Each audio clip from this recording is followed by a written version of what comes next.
Well, hey there. I see you found the place to be. This is Convincing Idiots, episode 224. This week on the show, we are going to be checking in with one another, talking, of course, about what we've seen and heard and all of our recommendations, as well as discussing Brad Pitt is out there potentially doing AI scams. We're going to talk about that. And then we're going to be asking idiots, if we could take two television show casts and cross them over into each other's worlds, what would we pick? And in our final segment, we're going to be discussing some of the most hard-hitting fictional deaths that we have seen in TV and film. So, without further ado, let's start the show. You guys enjoy your whatever that is. All right. Test. Call it again. Convincing Idiots. Convincing idiots. Called it ham gravy. I informed them that I sided with the stat man, not just anyone's opinion, the stat man Brian Fisher. These kids today. Jingle All the Way is in fact the best Christmas movie of all time. I need to get Grandma a present, and my herpes is flaring up. I got it. Mm-hmm. Yo. I'm the millennial We're Santa. three friends representing three different generations. That's our whole shtick. That's our thing. Mm-hmm. Nick got to hold poop. Mm-hmm. I'm standing in the sea Awesome. breeze, holding a turd, just mightily. I'm just going hitting hats. Anyway, on a lighter note, Welcome to the podcast. Welcome to the vodcast. Welcome to the broadcast. Boys and girls, welcome to the show. This is Convincing Idiots. My name's Dean, the Zennial. I'm Brian Gen X. And I am Millennial Nick, and we are Convincing Idiots. Did you just boo me? I did. Boo. We are Convincing Real strong, Idiots. We are a weekly podcast of three friends who get together each and every week, not only to boo each other, but also to discuss all things nerd and pop culture. So if you have not already done so, I see bright things in your future for 2025 by finding us on all of your favorite social media accounts. You can find links to each and every one of those on our link tree. So go to Google and type in Convincing Idiots Linktree, LINKTREE, and follow all of those links to our social media accounts. Be sure to like, subscribe, rate, review, all those things. Be sure to tell all your friends. You can also find a link to our merch store there as well, and so much more. All that and even more, if you can actually believe it, on our website. That's convincingidiots.wordpress.com. So what better way to ring in the new year than by dumbing yourself down with some Convincing Idiots merch and content. And with that...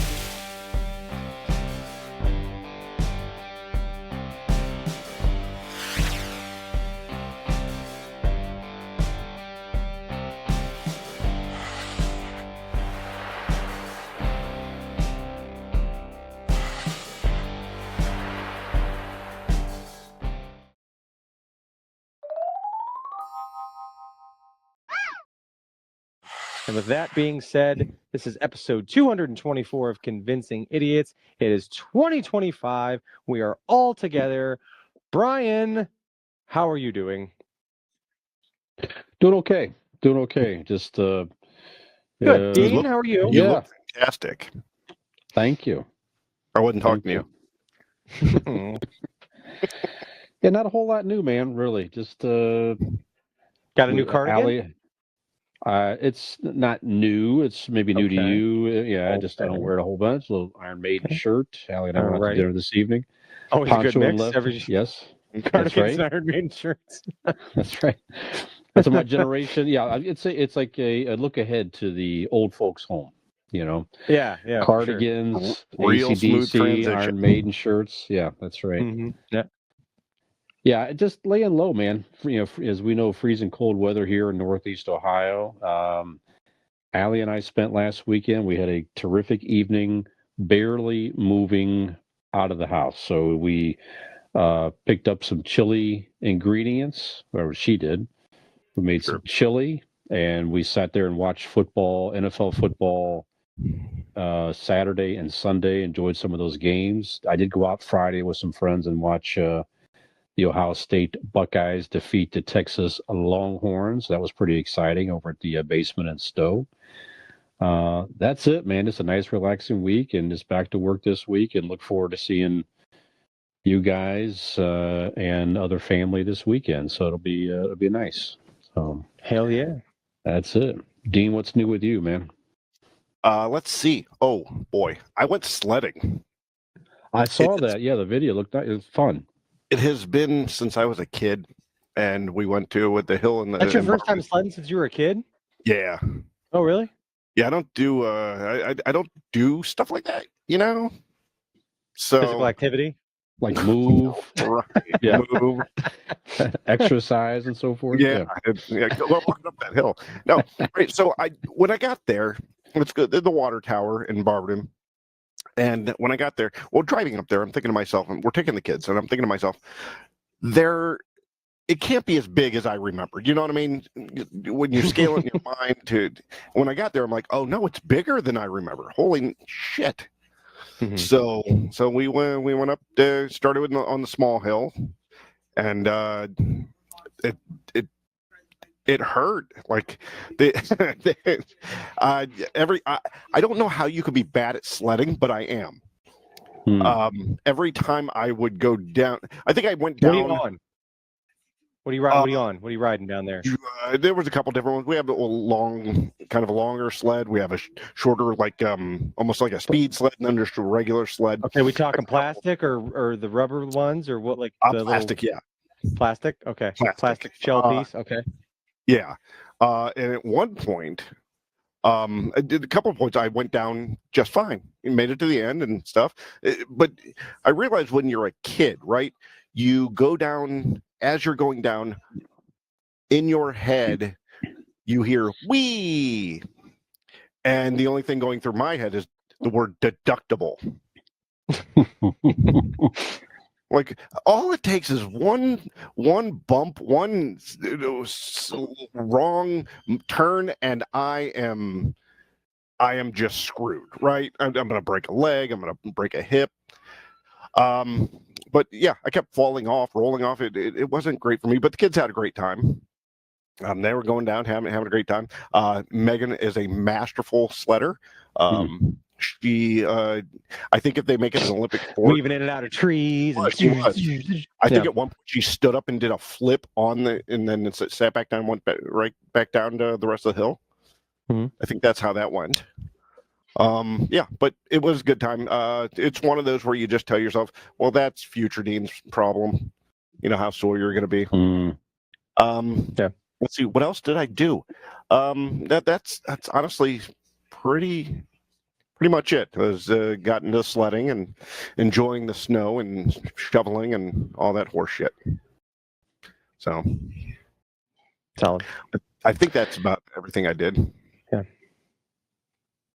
Well, we Nick? went sledding this weekend as well, also at the water tower. We just an missed you. hour after you did, because we were trying to coordinate going together, but we had my cousin's 30th surprise birthday party early. It was at like noon. So yeah, Dean hit me up about going sledding, and I'm like, yeah, it sounds fun. I'm like, but we got this party, so unfortunately we weren't able to link up at the same time. I texted him when we'd gotten home, and he's like, we're about done here. I'm like, yeah, there's only so much you can take.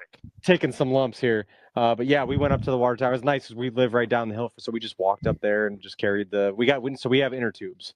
So I asked what you had there, because I saw some people really flying on those plastic sleds. Some of those, those softer rubber sleds, they're almost like a bodyboard, but like they've got the handles on them, but they're like malleable, like rubbery. Those things can fly.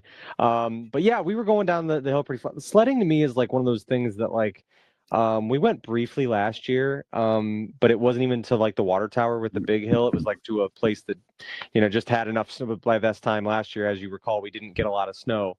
So we just found a spot that had a little bit of a hill and snow coverage to sled. But sledding is one of those things that like, it's as fun as I always remember it to be. Like, it's like, I'm like, I don't know why we don't do this every time there's like enough snow to do that. Right. Like, it's so much fun. It can be rough. So I was riding with Oliver, right? And then we have like this bigger inner tube that, fits a couple people on it. So we're on that. And, as Robin gives us the shoves, I got Oliver in between my legs there, and I'm sitting behind him, and we're going down, and we take kind of a weird turn down a path there, and there's some fucking kid there. He probably looks like he's about 7 or 8, and I'm like, shit. And I can't do anything. Like the hill is steep. The hill we're talking about, Bart, is like very steep. There's nothing you can put your feet down. You're not stopping. The moment the gravity is just doing it. You're going down.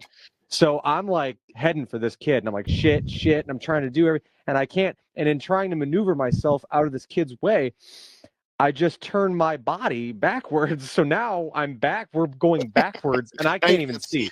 So all I'm doing is I'm like, well, I guess I'm about to fuck this kid's day up. And I brace Oliver, and I just create a shield, and I brace my back for everything. Just clipped the side of his sled. He must have gotten out of there. It must have been like a fucking Van Damme movie. He must have just gotten out of there, because it felt like it happened in slow motion, but as fast as the sleds go down there, you knew, like, when I saw him and he was lining up, and the time it took us to turn to where I couldn't see him anymore, I'm like, he's fucked. Like, this kid's getting destroyed. Yeah. But luckily we missed him. So, but yeah, sledding was a good time. But yeah, we did that. Like I said, my cousin's birthday party, and I don't know, got a lot of snow this weekend. We went to my buddy's pizza shop in Canton Friday night to get some dinner, and in the time that we were there is when it just started pouring snow, and we're in Canton, and like there was no time for like the roads to get touched. So it was a nice long trip back home that night, and so yeah. But last week I was not with you guys because for Oliver for Christmas we got him tickets to the Pittsburgh Penguins game. His favorite hockey team is the Edmonton Oilers, and they were in Pittsburgh playing the Penguins. So that was a lot of fun. And as luck would have it was also Star Wars night at PPG Paints Arena. So they had like the whole intro to the game was Star Wars themed, and Oilers versus Penguins. They had the opening scroll with the storyline, and photo ops with people dressed up like Vader and the stormtroopers and stuff. Really cool. Yeah, they did a really nice job. So Oliver's team did not win. In fact, they got off to a horrible start. They were down like 3 or 4-0 after the first period. So first goal went in against his team. He wasn't happy. Second and third, he started to tear up. He's just kind of sitting there, and he's like they were just going to town on him. But then was it weird watching him tear up, like watching hockey, and like, oh, that's what I look like when I watch the Leafs? It was both heartbreaking and endearing, because I'm like, oh, like it warmed my heart to be like, he cares. Like this is sad but good. Like this starts a lifelong love. So but no, it was good. They ended up making it more interesting. The final was 5-3, and they really made a good push at the end. So it was a fun game. So but that's it. Yeah, a little trip to Pittsburgh, to the Berg, and did some winter activities, and that's it. Ready to get back at it with you buds. Very good. Very nice. Well, speaking of some buds, what are you guys drinking this evening? Oh, I am drinking again, same as last week. I have the other one, the Cleveland Fan Zone IPA. From what is it, Ellicottville? Ellicottville? Is that the brewery? Yeah. Okay. Yeah, I think so. It's at least that's where it says it's from. So either way, it's got all the Cleveland and Brown stuff on it, and it's a good IPA. Nice. Excellent. I didn't think you liked IPAs. I'm growing. They're growing on me, and this is a good solid one to start with if you haven't if you're not a fan. Okay, it's good. Nice. Very good. I'm having my last until next year, unfortunately, of Aunt Marge's Xmas Sleigh from Magic City Brewing Company. Very good. It is my last can. I had 2 of the 4-packs this year that I bought, and this is can number 8. And I will kiss her goodbye until next year. So, yep. Well, the best in town. Yeah. What about you, Very Brian? good. Oh yeah.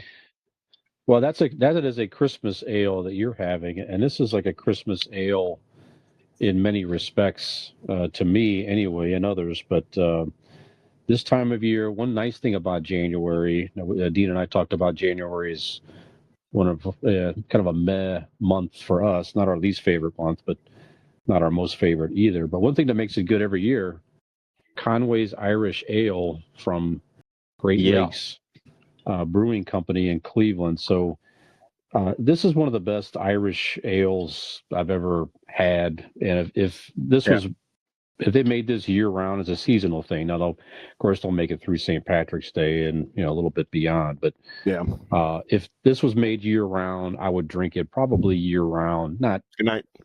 only thing I would have, but I would certainly have it more frequently. So very, very good. I was talking to the cat. Yeah. Mm-hmm. Yeah, it is really good.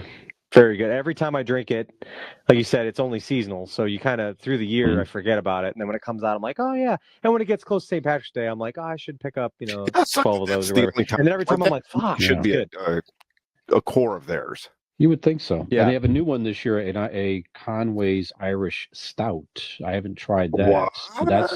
It's new this year. So, All right. yes. Yeah, you sent us a picture of that, I think. Yeah, that's right. Mm-hmm. Yeah. He just Check sends me that dick out. pics. That's Well, it's stuff that you'd enjoy drinking, No. No, he said it's an Irish stout, not a stout Irish. It's a little. You're right. Thank you. It's a little stout. That's right. Stout Irish. That's right.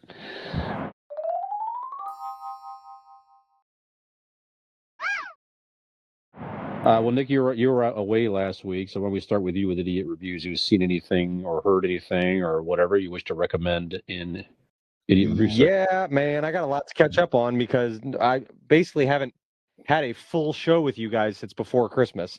The one I was on was like I dropped into. So dude, I got tons of reviews. I'll try to keep them, brief here and spend time. Short and sweet. Finished The Penguin completely. Fucking incredible show. It's just so good. Can't recommend it enough. I took Brian's recommendation when he spoke so highly of it, and man, you weren't lying. What a great show. So The Penguin was super good all the way through. Really enjoyed that. Also, quickly, you already talked about it, but I watched the Elvis documentary about the comeback special. That was so really good. right? That was really good. But the two things that I don't know if you guys have seen or not, I watched when I was down with our little COVID stint there. I found the time to watch The Joker 2. I have not seen it yet. Doe or whatever. So we talked about it, right? It was real bad in the box office, not doing well, and it's a musical and all this stuff. So I watched it. Big fan of the first movie, right? Really liked Joaquin Phoenix's portrayal of the Joker. Yeah. Plainly put, it's weird. Obviously, as you might have guessed by what you've already heard about it. It's not, I didn't think it was bad. I felt like I was watching a really artsy indie movie.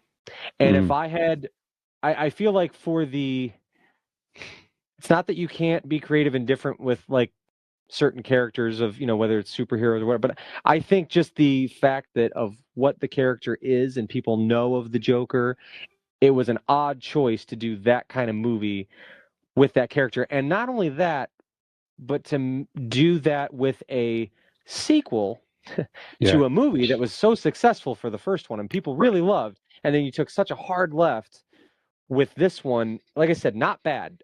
Didn't dislike it. Didn't think it sucked. Didn't lose my interest. But like odd. Certainly an odd choice. It felt like it was. I feel like it didn't. Again, if you took the same script and just made it about this couple in an asylum and their backstories and their issues, and also made a musical, it's just kind of a weird artsy indie feeling movie. But it was a weird thing to do with the Joker. I didn't hate it, but I totally understand why it didn't do well or why people were turned off by it.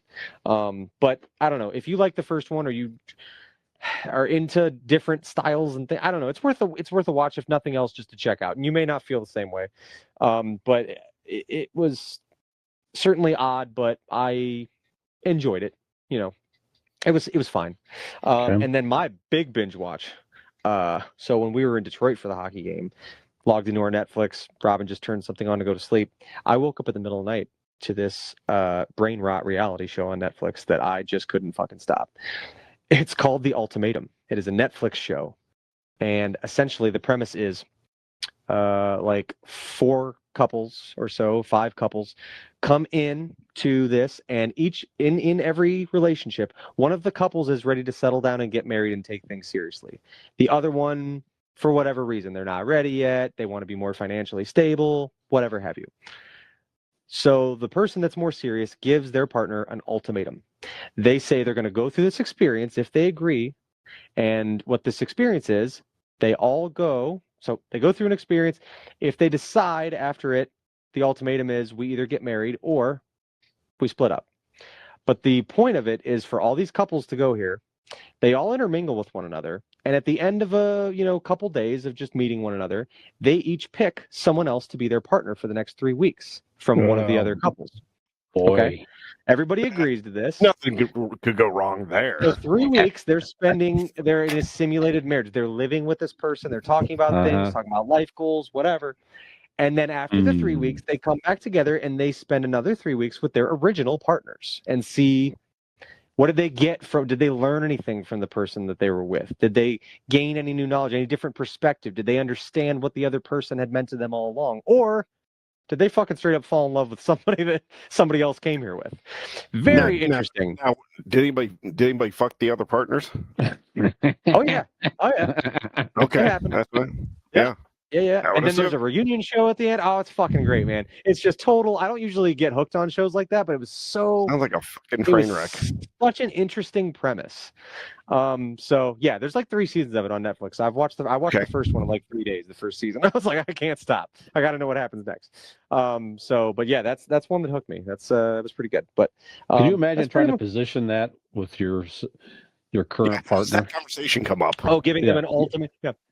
I'd be like, Well, Robin, we've that been or just- engaged for or going on 15 this fucking show. years. Either we. Well, Well, I'm I gonna don't- go I spend didn't 3 mean that. weeks with somebody else. So are you. Right. Or Yeah. what happens? No. Uh-huh. Yeah, it was Yeah. it was pretty It's like, wild hold on, though. let me get this straight. I can be with somebody else also? Yeah. Wait. And You're on then TV? there- Sure. there's some people that like, you have situations where like they go off with somebody else for 3 weeks and they have a blast and they're like, I'm really vibing with this person. Like they're great and this and that and here's Sure. but then they get back with the other person, they're like, and then like some people never really resolve their issues, but they just end up together. It's like hard to break a bond. Then these people have been together for anywhere from a year and a half to 2.5 years with their other partner. So like there's history there, but not like a ton, History. but Year and a half interesting. is nothing. Well, these are people in their early to mid 20s. So dating someone for like 2 years is like a So long this time. really is just a fuck show. It actually, I thought that's what it would turn into, but it was very centered around like relationship goals. Yeah, but it was I interesting. thought you were talking about like people that've been together for like 10, 15 years and then you do this. Now I told Robin, and she I think started to take it the wrong way. I'm like, I'm not saying for fucking us. I'm just saying like it would be interesting to take couples who maybe like in my head like have been together for a long time and maybe think their relation's stagnant or think that they're losing touch with their partner, and then put them into a situation like they haven't dated in forever. And what is that like? Are they taken, or is that where it's like really hard to like break away from somebody with that kind of? It would be interesting to see, but I don't know, just an interesting show. There's a lot of questions it raises with these people, and different, interesting to get inside the psyche of some of these people. But that really hooked me. So, Brian, anyway, enough about all my shit from the last 3 weeks. What have you been watching? Oh, that's good. I did finish the series Hysteria on Peacock. This is the Bruce Campbell show with the kids that high school kids in the 80s. Mm-hmm. They establish a fake cult to try to get the fandom of their high school band. It gets out of control, and then an alleged the apparent demon is released and this and that. So it was okay. It was fine. It was fun. So again, if you like a Stranger Thing-esque type storyline, you like heavy metal music, you like Bruce Campbell, as I mentioned before, you might enjoy that. It was fine. They set it up to where they could have another season if they want to, or it could end and that would be okay as also. But and then Allie and I watched one of the strangest movies I've ever watched in my entire life on Saturday evening. Now, this is post-football, post-chili, post a few drinks, so we're very relaxed and chill. The Joker show. Nope. It caught our eye on Prime. The just check out the trailer and see what you think. It's a newer movie, but it's made to look old, like an old silent type movie. Not silent type. It's made like an old silent movie, right? Hundreds of Beavers is the name of the movie. I think Why- I've seen that. I've looked that up before, but Mine yeah, was it's color, and it was at one of those Triple X theaters. Yep, not that. the one I saw was made a long time ago. Yep, it's not that either. Yeah, they'll explain why it's called Hundreds of Beavers, but the beavers are played by people in costumes, so it's made purposely to look ridiculous, and it's like watching. It's almost like kind of watching like a live action black and white Looney Tune, Fever Dream kind of Looney Tune, Popeye cartoon type thing. That's what it feels like. It's an hour and a half. It could have easily been an hour, but the sights and the gags, it's very. I mean, it's funny. It's got funny parts in it, but it's creative. It's apparently won awards and everything else. So, I would say it's definitely one of those like chill evenings, or you may or may not want to have some type of edible substance of some sort or something like that. You're just looking for something strange to watch and vibe to. Just at least check out the trailer, and then that might be a good option for you. Would I ever Okay. watch it again? I'm interested. No. I have no interest to watch it probably again, unless it was in a setting with people and it was that type of situation where people are Enjoying but themselves. yeah, exactly. So that's it. I just keep working through some other series like Landman, a couple other ones here, but I'm still working through them, and I'll talk more about that as we when we finish them up. So that's it. Dean? All right. Very quickly. I got back to tonight. We started the 11/22/63. I've seen it before. I read the book. What is it? 11/22/63. It is a book by Stephen King, and it is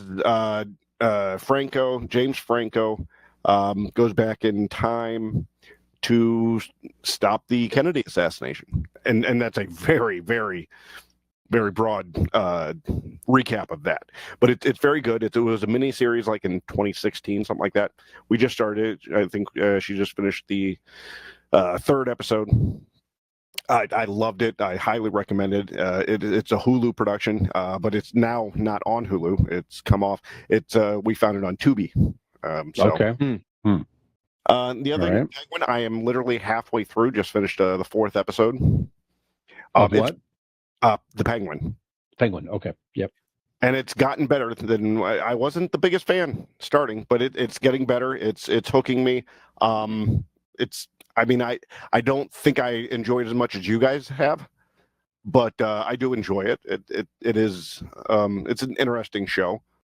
Yeah. The girl in there, what I can't remember her name right now. It's amazing.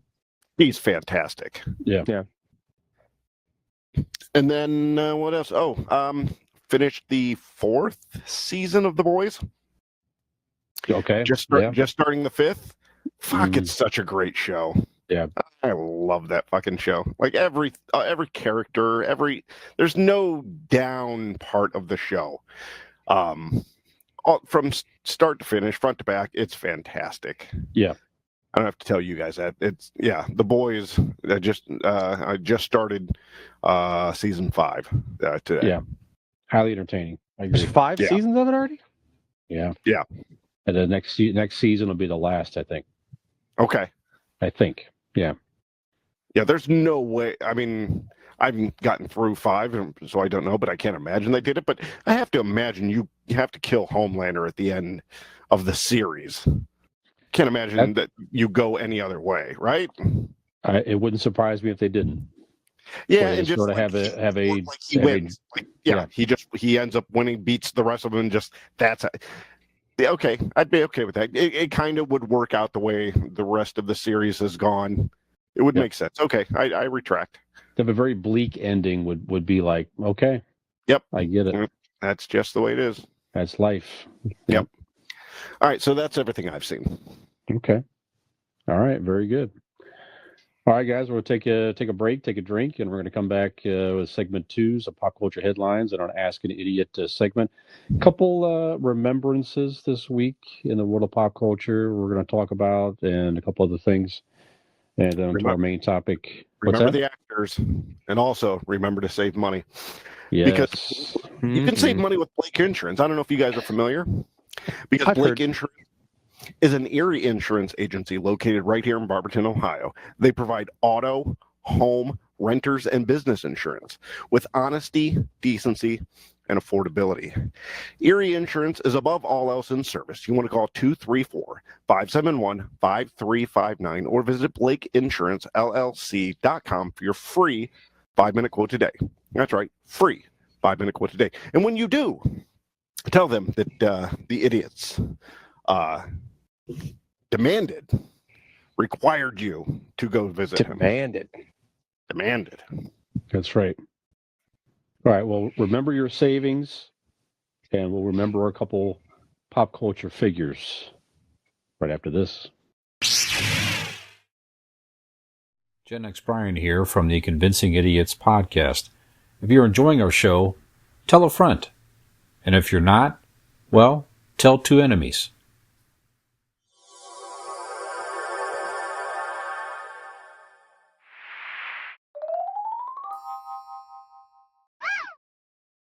Brian's coming back in 5, 4, 3.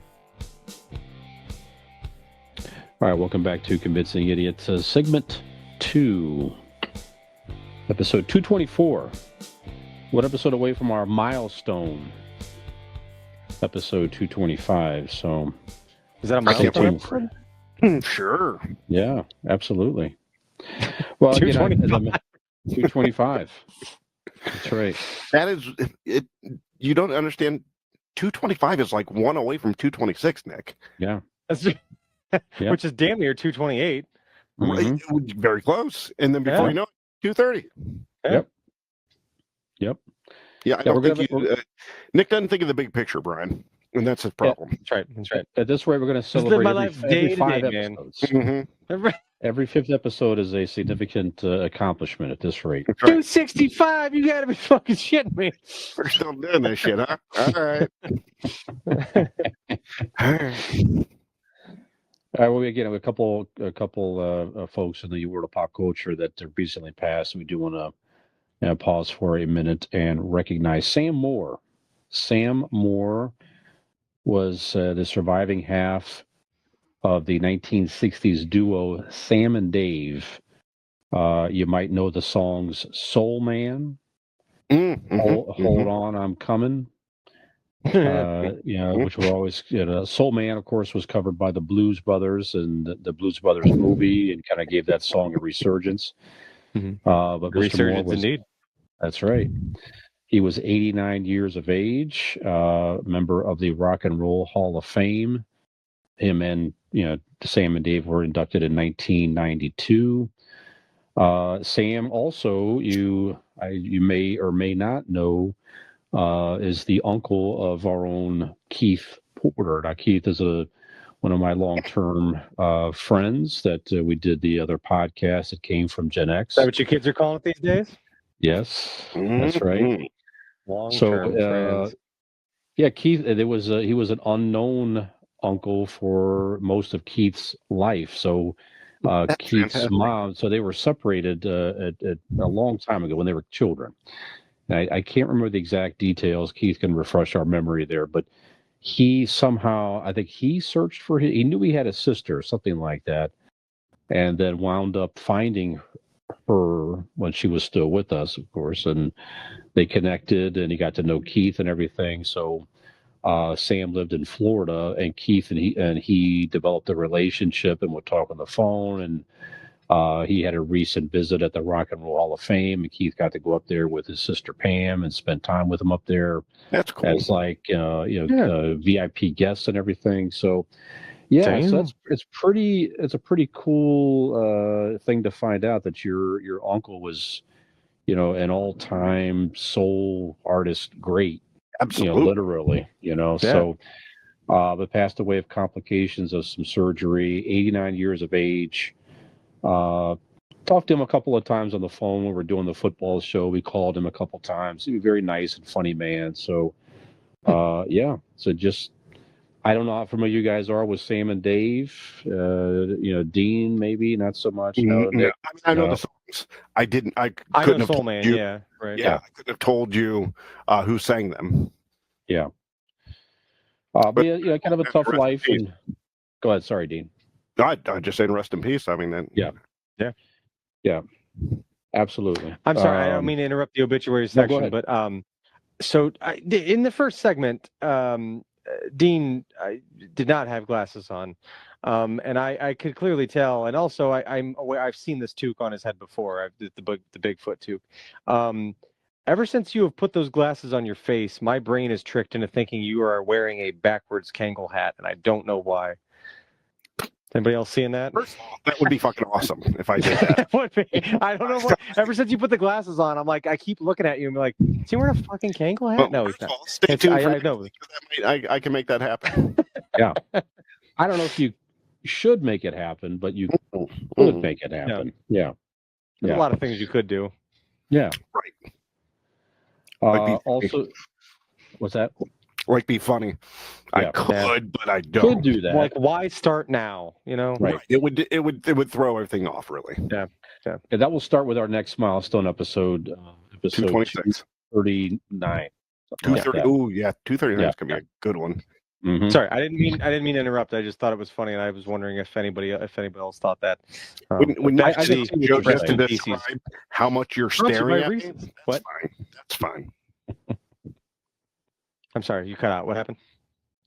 No, I was saying that anytime you're welcome to anytime you stop the show just to explain how much you're staring at me. That's fine. Yep. My eyes can't just be pried away from you. Bob Uecker passed Well, we're away. shutting you the guys lid know. on this guy. Yeah. Bob Uecker. Age 90. Mr. Uecker just passed away today. World famous card player. Am I correct? No. No, not that. You kind of Uecker. No, that so could be Euchre.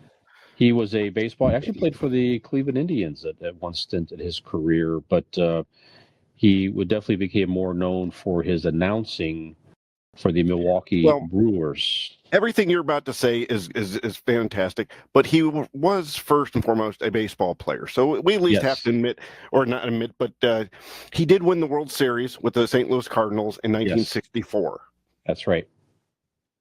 He played for, let's see, the Braves, Phillies, Cardinals, and then went back in 71 to be a broadcaster for the Brewers. Right. He is a Hall of Famer as a broadcaster as well. He did win the Ford C. Frick Award in 2003. And, of course, he's in one of Dean and I's favorite movies, Major League, where he played the announcer, Harry Doyle. Just a bit outside.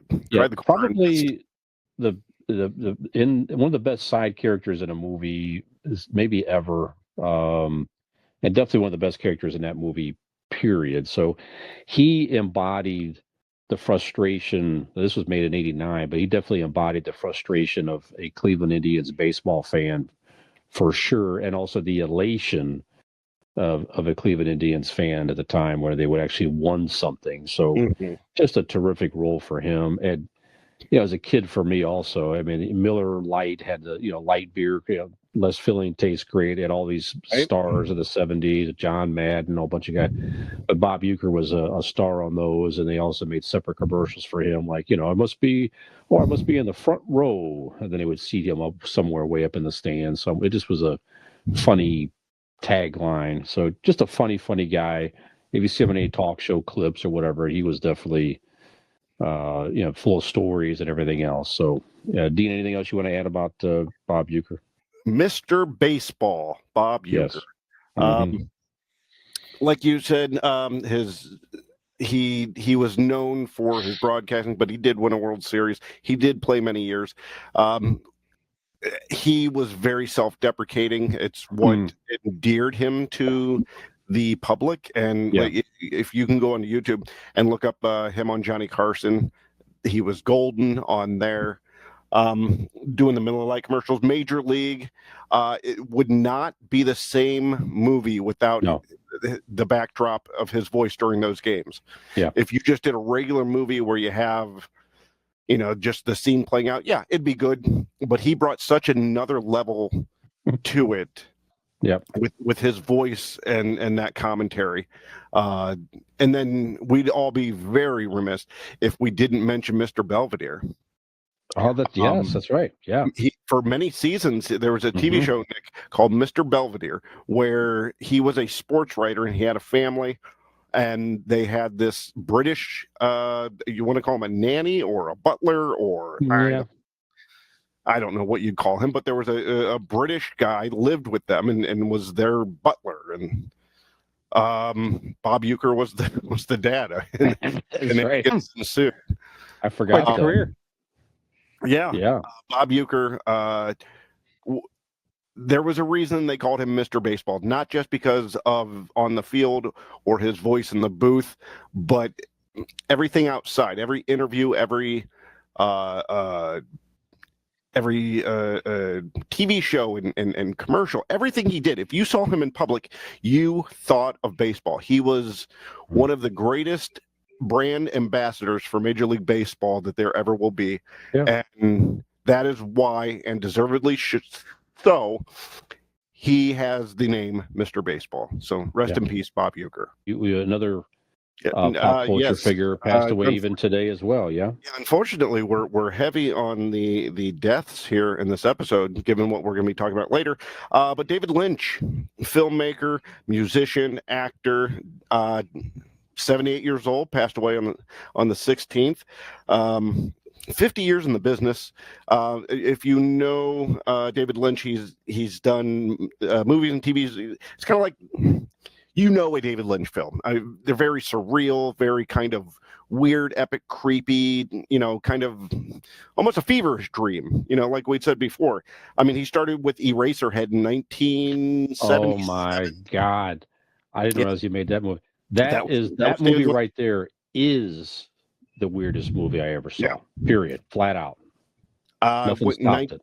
1980s, he did The Elephant Man, Blue Velvet, Twin Peaks in 1992. Lost Highway. If you ever see Lost Highway, what a weird fucking movie that is. But it's very cool, very well done. Imagery is just fantastic. Mulholland Drive, which was real big in early 2000s. Twin Peaks, the TV show in the 90s, and then revived it in 2017. He did multiple he wrote and directed multiple different videos. He did one for 9 Inch Nails. He did one for Chris Isaac. So I mean, just the dichotomy of those two, music videos. David Lynch was he was an entertainment guru in that aspect of like writing and directing and all that. So rest in peace, David Lynch. Did he make the last two Dune movies? He did, or at least the first one. I don't know if he went ahead and got the second one, but I know he's on as the first one. Okay. If anybody else has anything for David Lynch? It's weird. You said the name, and I'm like, I know the name, but I don't recognize anything. I'm like, I can't pin down. Like, oh, that's what I know him for. Like, I don't know. Like, but sure. I definitely know the name. Certainly. You'd even probably recognize him as an actor. He's done a lot of cameos and stuff, and he's done some acting. Yeah. Okay. Yeah, I'm not as familiar with. I mean, I haven't even watched the new Dune movies yet, which there's no reason not to. I just haven't taken because they're longer movies. That's apparently that's the time to watch them.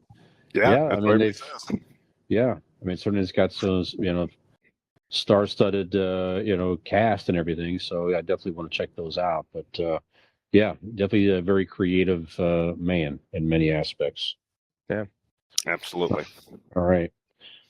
Okay. Well, it's bewildering sometimes what some people will fall for online. So there was a French woman was swindled out of over $800,000 recently by scammers posing as Brad Pitt, who made her believe that she was dating him and he needed help paying for medical care. So you can look this up here.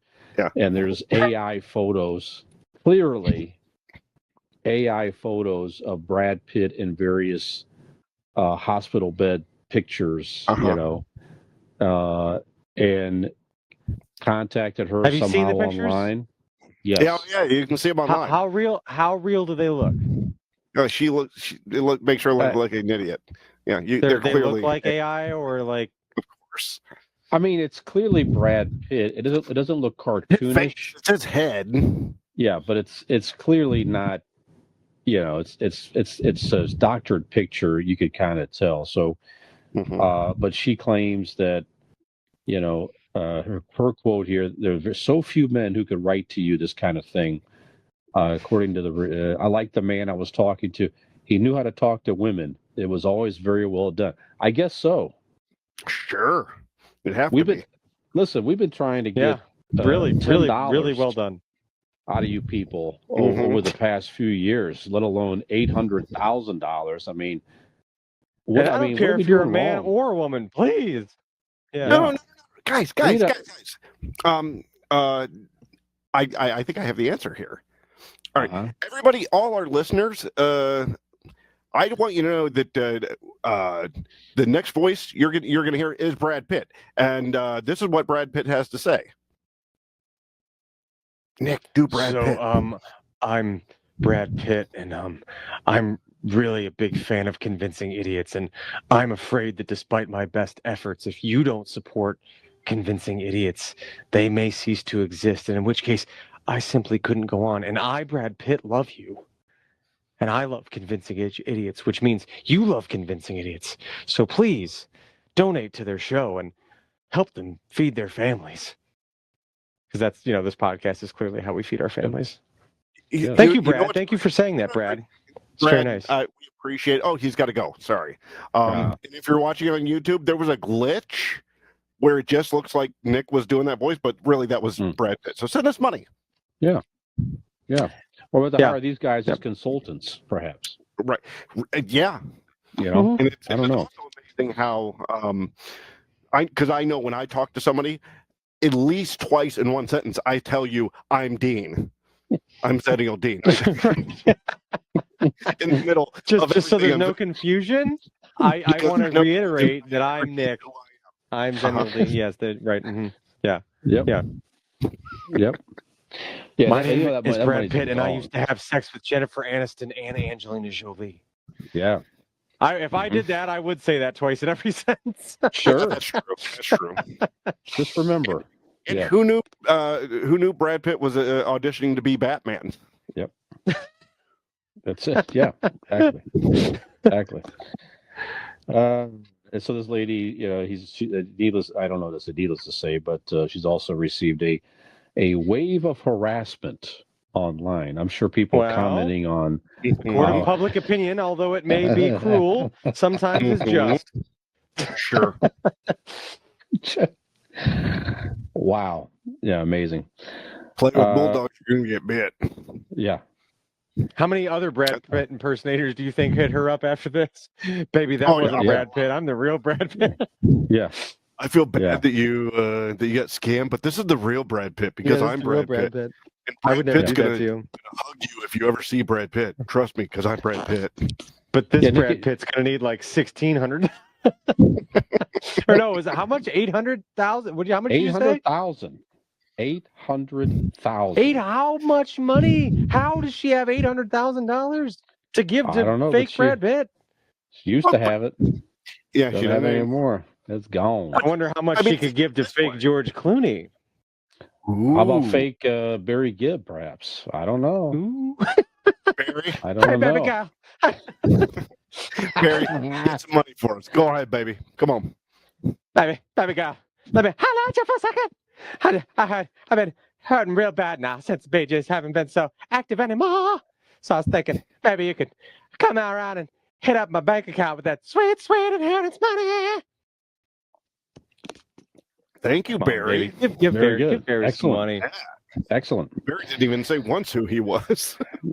No. Yeah, you know a voice like that. You don't need to say. Yeah. No need. Yeah. No need. It's a star-studded episode, I tell you. Sure is. a recent episode, guys, of Abbott Elementary, which I keep saying I need to start watching because it always wins, It's a good show. awards, and it seems to be a Funny. funny show. But recently they did an interesting crossover episode with the cast of It's Always Sunny in Philadelphia. So the cast of It's Always, because both shows are set in Philadelphia, of course. So the cast of It's Always Sunny were on like a community service type sentence or something like that. So they had to come in and volunteer at the school or something was the premise. And it aired, I don't know if it aired yet. I think it aired recently here. So so the idea was some of the the producers, I guess, were talking and somebody said something that just to make a funny It's Always Sunny episode. Yeah. And it got the idea, it got the both parties talking, and they recently did this. I think it's very interesting and unique. I don't know that that's really happened in too many same episodes. Type of show. No, I mean, you've not seen Abbott Elementary, Brian, but it's not like Sunny at all. It's more of a family.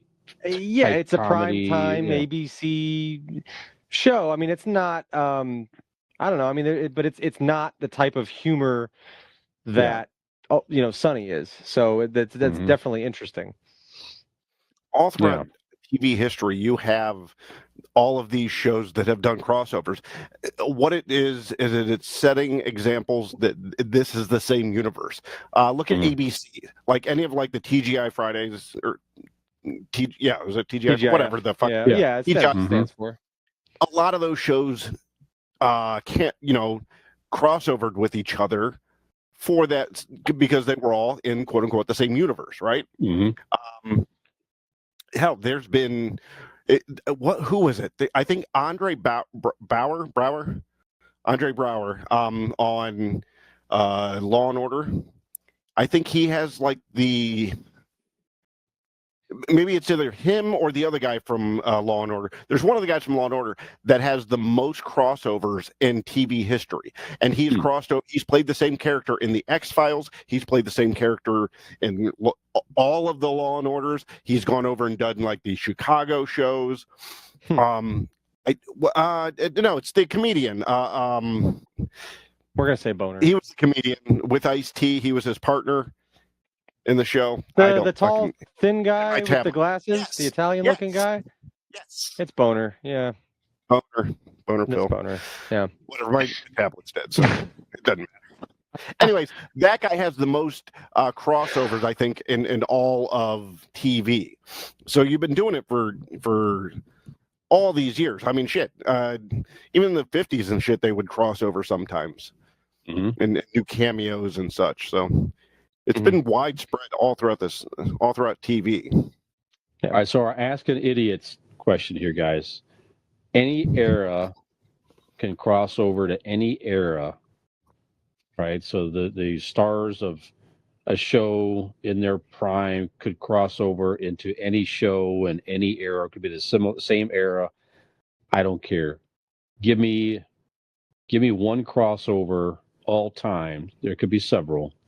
That you would like to see. The cast of this show goes into this other show. What show do they come from?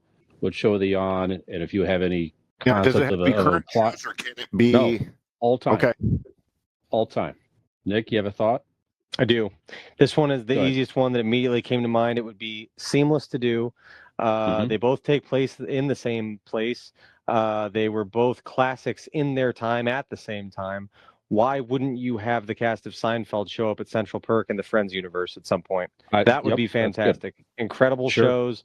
Like I said, classics, and not in the same exact way, but certainly a similar feel to them, right? As just, single people doing their thing in New York City, living their day-to-day lives and going through the ups and downs of daily life.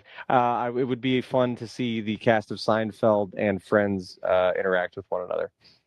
Can I blow your mind and give you that they did it a Jace? Okay. So, get this. Lisa Kudrow played her sister Ursula, also, right? Right. Ursula. Ursula was on Mad About You. Okay. Yes. and they did another cameo where you found out in like a look back on Mad About You that Paul Reiser's character is the one who sublet the apartment to Kramer. Oh, So okay. in a way, there's characters Okay. that's twined, so they are in the same So universe. in Mad About You, there were characters each that Correct. spanned Ursula, out into respectively Seinfeld yes, and Friends. Lisa Kudrow played Ursula on Mad About You, and Paul Reiser played his character. Well, Kramer did the cameo on Mad About You because they did a look back on what Paul was doing before he got married, and he was moving out to go move in with Helen Hunt. And okay. he let and he was subletting his apartment to Kramer. That's how Kramer got the apartment across from Jerry. Okay, interesting. There you go. Yeah. Now, and this is not, and he was not the same character, but Jason Alexander was in Friends, an episode of Friends, where he's selling toner and he ends up calling, or I'm sorry, Phoebe's selling toner and calls an office, and it is Jason Alexander on the other end, and he is just distraught and at his wit's end. He's about to kill himself, and she ends up intertwined with this, trying to end up talking him out of trying to kill himself. So she shows up at his office, and actually, Phoebe is again, Jason Alexander. He is not George, in this episode. Correct. But the actor at least is in Friends. But yeah, I thought it would be cool to see those characters kind of interact with one another. Yeah, sure. Absolutely. It would have been a huge Thursday night promo for NBC at the time. That was Thursday night at its peak. Yeah, for them back then, for sure. It actually seems so like a match made in heaven that I had to stop and really think. I have not seen all of Seinfeld yet, but I have seen all of Friends, probably no less than 20 times all the way through. And I'm like, there wasn't, right? Like, it just seems so almost like obvious that could work, that I'm like, did that? They were both on NBC. They were both, active. There was an overlap of years that they were both. Yeah. So it seems just too obvious to have never happened. Right. So, but yeah. Never did. Dean, do you have a thought? I do. All right. Mine is a little broad, right? I'm going to go a little wavy. I've never seen Little script. Broad. Is that a good show? It's terrific. Okay, so my crossover is Quantum Leap with every or any show on television. When I say that, let me easily explain. Done. You could every TV show could easily have one episode where the character, you could have Scott Bakula take over one of the. It could be a character in the background, or it could be a sub character or main character. Doesn't matter, and have Scott Bakula just leap in and cameo on any show, and it could be a comedy. It could if it wouldn't have got canceled, they were talking about doing a cartoon episode. They also were talking about, and this was actually going to happen, he was going to leap into Magnum PI and do an episode of Magnum PI as Scott Bakula as Tom Selleck, not even the TV show, like the actual universe of Magnum PI. So I think if it would have kept going, you could have easily put Scott Bakula in any TV show, or vice versa. You could have the TV show be an episode of Quantum Leap and do an episode of Friends, and he's Joey for the episode. I think that would have been cool. I like that. Can I just say how exponentially, for never having even experienced a second of Quantum Leap, how much I know about that show from doing this podcast for the last 4 years is mind-blowing.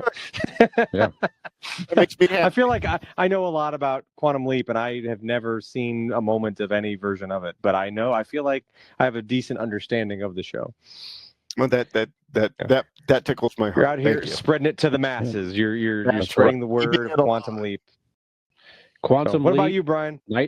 Quantum Leap, Night Court, and many random facts that have nothing to do with the primary topic. Absolutely. Yes, there you go. That's what I bring to the table. One that popped in my mind was it could be an episode, or it could be something that could be of a broader, maybe a several episode stint or something like that. So Scrubs. I know you, at least you guys like Scrubs as well. Yeah. And, Scrubs would delve into, they would do some weird things as well. They would have like fantasy type episodes where they're, The thinking musical about episode. doing, yeah. Mhm. So the doctors from MASH are retired from the service. They come into the hospital. There's some interaction there, whether it's a fantasy or whether it's some type of reality where they have a cameo for a while, but their senior, like imagine like Colonel Potter is like the hospital director or something like that, or Hawkeye is there as a senior physician, but but obviously he's a jokester and everything else there. I think there would be some at least an episode or something like that where that interaction between those actors, certainly the MASH actors would have been a little older if you just take them in real time, Sure. But I thought that would have been a very cool, interesting interaction with the doctors. I don't know. MASH that's and interesting. Scrubs. Master Scrubs. I like that a lot. Yeah. Two of my favorite right. shows. The Scrub mash up. I like it. Writes itself. That's right. Writes itself, ladies and gentlemen. Well, and another thing that's going to write itself is our third segment. We're going to talk about characters that were perhaps written off, if you will. And we'll tell you all about that after the break. Bum, bum, bum, bum, bum, bum, bum, bum, bum, bum. I thought you were going to start doing the wedding march. Bum, bum, bum, bum. Like, that's not the bum, bum.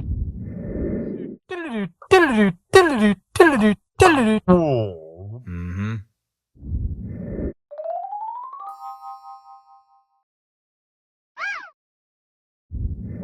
3. And welcome back to segment number 3 of Convincing Idiots. I'm Millennial Nick, alongside Gen X Brian and Zennial Dean. This is our third segment, and you may call it our final act. And speaking of final acts, we're going to be talking about, that's right, segment 2 was even filled with a lot of death, but that had nothing on what segment 3 will bring. This is the jokes? Grim Reaper session. We are going to be discussing our top fictional character deaths that have stuck with us. So we're just going to go around here and just kind of spitball, talk about some of our, in TV and film and that have stuck with us, fictional characters dying. So, Brian, before you join the list, let's start with you, bud. What's fictional death? One of the most shocking deaths in television is, as far as I'm concerned. I'm a big fan of the Walking Dead series. I watched every single episode, start to finish, and certainly they had many characters there that you got it connected with and enjoyed, and they would eventually get killed off. It was, just a grim life of living among zombies and other humans fighting for survival, but. One of the most beloved characters was shockingly killed by Negan. That's the guy with the baseball bat wrapped in barbed wire, brutally killed. I saw that guy come up on The Boys. Yeah, that's right. Yeah, the He same did actor. what on The Boys? Yeah. The guy that Sounds played like he Negan, should be in jail. Harry Dean Morgan. Yeah, he played Henry Dean. Henry Dean. Yeah, in The Boys. Anyways. The character was Glenn Rhee, played by Stephen Yeun. Eyeballs pop out there. Right? And isn't that the same scene you're talking about? Yes, that's right. Yeah, it was very brutal. So that Glenn was a beloved character that started in season 1. He had just gotten married to Maggie, and they had an infant son or a baby on the way or something like that. And Negan put a bunch of the main cast characters on their knees at the beginning. So it ended a season where he's walking with the bat. He's going to kill somebody, and he had to wait until they took their pause and came back. Who was going to die? And he picked Glenn. He's like, you can't kill Glenn. Sure. I mean, there's no way. Somehow he's going to get out of this. And sure enough, he walked over, smashed his head in with the bat, and his eye. It was such a shockingly violent scene against one of the most beloved characters on the series, and killed him and another popular character right there. Bam. That's wild.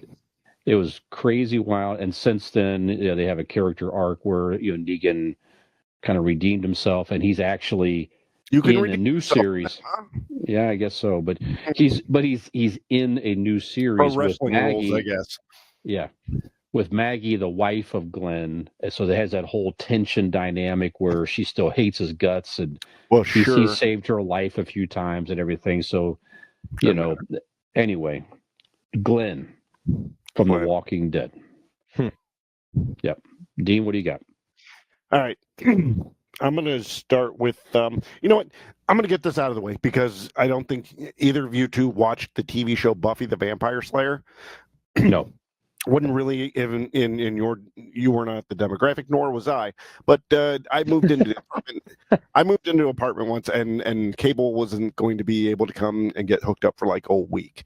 So, and who I was with had the collection of the whole series of Buffy the Vampire Slayer. So we just ran through them.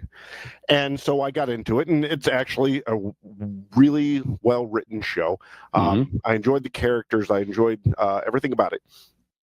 But there was the episode where Joyce Summers, Buffy's mom, dies. Now, what's shocking about this episode, what was cool but very shocking, was the TV show is surrounded by death, by vampires biting people and killing people, and slayers stabbing people and vampires and whatnot. This show, she died of like a brain aneurysm. Like she fell on the couch and died. And you didn't see that actually happen. Buffy walks in, and the whole cool thing about this episode, it was the first and only episode, I think, on TV that had no music whatsoever. There was no background da-da-da-da-da or da-da-da-da. None of that. It was a silent, you only heard birds chirping, you only heard like the ambient noises around. And that show was big on like doing weird stuff like that, not different stuff like that, like they had a musical episode and whatnot. But yeah, they killed off the not only it is memorable because they killed off a back character, a side character, and the main character's mother, but for the reason that she didn't die of what normally happens on that show, and the fact that like the innovation of the episode being with no music. It was very cool, very interesting. You definitely felt the angst of that death more with no music because you weren't being told how to, a lot of music get you to where you need to go emotionally. This didn't tell you what was scary, what was sad. You just had to rely on the performers and their reactions. And I think that's what's big about this topic that we're doing, is that all these deaths would honestly probably mean nothing for the most part if it wasn't for the actors reacting to them. And I think that's going to be the big theme throughout this, at least on my list of how how the other characters reacted is what brings that death really to our face. So with that, Joyce Summers, Buffy the Vampire Slayer, first on my list. Good. Yeah. Very good. I am going to this one is very similar to the one Brian brought forward. It's from Game of Thrones. It's kind of a multi-level blow. It's so in Game of Thrones, I love those. I don't recall either one of you. Brian, you didn't watch Game. I know Dean, you watched a couple episodes, but it didn't. Nope. So okay, in Game of Thrones, when you're watching it, I had not read the books prior. I read them afterwards because I like the show so much. But upon watching the show, you can't read, and you get into it. Sorry. There is very clearly, there's all these different families in medieval times and all these different things going on, but there's clearly one character that is your main character. He's kind of he's the good guy. He's the one you're obviously supposed to root for, and he's the one that is honorable and right and whatever. And the season finale of the very first season, he seems to be, coming to his end, but you're like, that can't happen because He's clearly the main character, and he's the hero of the story. Well, sure as shit, they lob his head off in front of his family. And that was shocking, okay? And I was like, wow, that really set a tone, for this show. Yeah. So going forward, there's the rest of his family that are, his wife, and he had 2 daughters and 2 sons and 1 adopted, and actually 3 sons. So whatever, there's like 6 kids or some shit, and his whole family, and then the leaders of the North, the Stark family, through the next 2 seasons after he's beheaded, and they're trying to find their way back to prominence and defend their land. And they're, once again, because this horrible thing happened to him, they are fighting for their way back and fighting for their family and the North, and they're standing, of the family that has wronged them and currently sits on the throne. And you're like, okay, here's our new story arc. The family rises up, and they're, eventually this horrible atrocity that happened to them, and clearly a hero in this tale, it will be righted. Well, at the end of like season 3, there's what's called it's known as the Red Wedding in Game of Thrones. That's what the name of the chapter is in the books, and that's what the name of the finale of that season is. And in which case it is where this culmination of plans come to head, and it seems like where this family is going to finally gain some more status and prominence, and finally be able to make a move towards really, fighting for the throne. And what you find out is they were duped into this situation. They were tricked and trapped, and it's a massacre. Like the one that is supposed to be the king after his father's death, and he's got a pregnant wife. She gets her throat slit. They stab the baby in her belly. They cut his mom's head off in front of him. I mean, it's a massacre. The children are murdered. Everything is like crazy. Like, it's just everybody that is of this family or a supporter of this family is murdered at this wedding.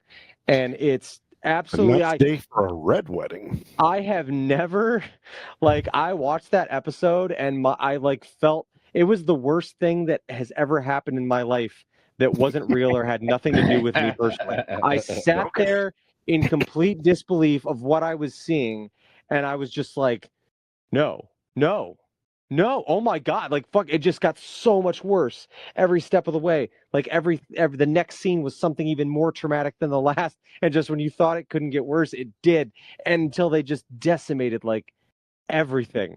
And it was like, oh my God, just what a fucking story arc. Incredibly well written. Talk about fucking just turning the storyline up fucking side down. And Game of Thrones did that a lot. Every time you get attached, what's his face from Last of Us and Mando and fucking that he was at, I Pedro first saw Pascal. him, Pedro Pascal. At first I ever saw him was Game of Thrones. He was a character that came on the scene. Seemed like he was going to be the guy you can root for, and there's this guy, and dies brutally, gets his eyes fucking gouged out with somebody's thumbs. I mean, it's fucking crazy. So, but Game of Thrones did that really well. But the Red Wedding, like I said, it's dual part, because the main character being killed off at the end of the first season in a brutal way was a shock, but it's like you had no idea what this show was about to do to you through 8 seasons. It was just constant shit like that. You never saw things coming. So yeah, to this day, like I've said in past episodes, 7 incredible, mind-blowingly amazing seasons of television. The 8th season, I don't love the way it ended. Not a lot of people did, but what a fucking show. It really was great for all those years. But Game of Thrones, Red Wedding is my first one. Very good. Right.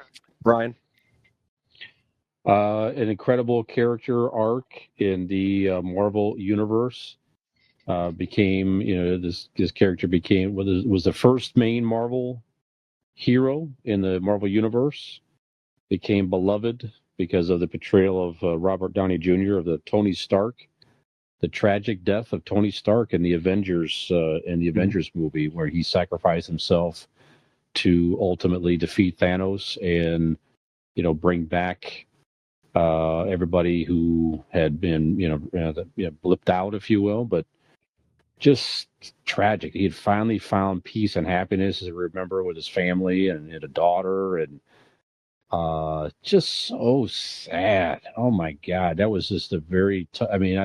Many people crying in the theater. I'm sure I Sure. was tearing up there. And then the whole funeral scene, and that scene to this day, they call that one of the most complicated scenes to shoot in all of movies because of they literally had everybody there. It was nobody was like added in CGI wise or whatever. They had to get every single actor there in one shot, which was a huge undertaking with everybody's schedule and everything at the time. You figure all those big actors and actresses there, to have them all there at the very same time for even a limited shot was just a challenge to do so schedule wise. So Yeah, I heard the hardest was to get the Rocket there was the hardest.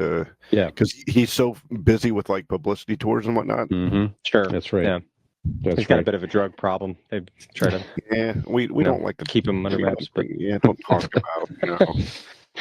Yeah, so even to this day, people are just they're any chance to have any type, even a variant Tony Stark is interesting. Of course, now Robert Downey is going to return as Doctor Doom, which is a whole mystery behind that. Is it a variant of Tony Stark? We're not sure yet, but Tony Stark is Iron Man, one of the most tragic deaths Absolutely in all the movies, in my opinion. Very good. All right, my next one, we touched on this show earlier in this episode. I'm sure what this is. From Scrubs. Oh, no, I'm wrong. Ben Sullivan from Scrubs. It is Brendan Fraser played him. God. He was, what's his name? Her brother comes, Perry's wife. Her brother.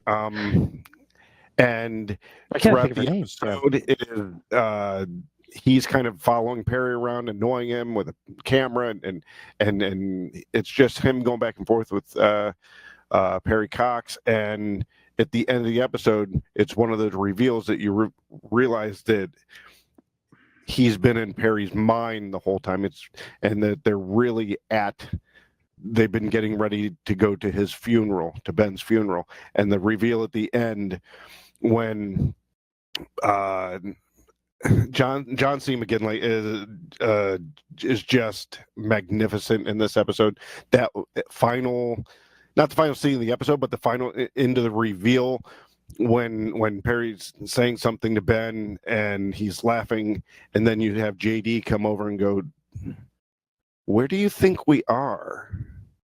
And then that realization, the acting on just his face of going from happiness to very quick confusion to realization that Ben has been, died of the cancer all along. Because like at the beginning of the episode, you find, Perry tells him that the lab results came back and that the cancer's gone and you'll be fine. So you didn't even think about it. But that reveal at the end with John McGinley, it's just masterful acting. And like I said before, it's the not the death itself, but like the reaction from the other actors. So that show, we've mentioned Scrubs a couple times on this episode, and that show, for being such a good comedy and a silly comedy and all that stuff, did such a good job of playing that, but also being so touching and so having so many episodes and so many moments that were so raw and real. And that was definitely one of them. And really, like you said, just really well done. Yeah. Mm-hmm. Yep. I'm excited about that. Love that show. Yeah. Absolutely. Yeah. Good one. Yep. Nikolai? I'm going to take a layup here. As the millennial on this show, it is my duty to bring this to the table, as it has scarred my entire generation and perhaps even some others. It's Mufasa from The Lion King, of course. Is it what scarred you? As it has been noted, it was the goal of all children's movies of my generation to brutally murder one of the parents of the main child. Yeah, it happened in The Land Before Time. It happened in The Lion King. It happened in Bambi. It happened a parent's gonna die If you have a main child character, one of the parents will die, and it's gonna tear your fucking heart out. I don't know what it was about the 90s. They needed you to be prepared for you to be ready for a parent's death always. What they did is those cartoons toughened us up. They got us ready for life. Going, shit's gonna be awful, but you just gotta persevere, and that's what those fucking movies did. Or is that why we're so into checking in with ourselves and self-preservation and taking like we're always just like, man, hey man, it's a tough world out there. Like you got to be ready for your parent to die at any fucking moment. Okay. I don't need to tell you about Mufasa. Everybody knows it. Everybody's cited it. And literally for me personally, I was a sensitive child. It always made me sad from the standpoint of a child that his dad had died. But there is something, and it's so much. It's actually gotten worse now that I have kids and I am a father. There is something. It's heart-wrenching. It's not so much the death of Mufasa, but it's the aftermath, and it's Simba coming up to him and just pleading for him to get up, Dad, and tugging on him and come on, Dad, just get up, let's go home, come on. And it's like that is what does it. It's not him falling to his death and being trampled. Yes, that's sad. Yes, he was great character and a mentor and father, but like it's the watching the little cartoon lion come to the realization that his dad's never waking up again and they're never going to go home, and it's not, and then he thinks it's his fault. Like it's just fuck, man, like really.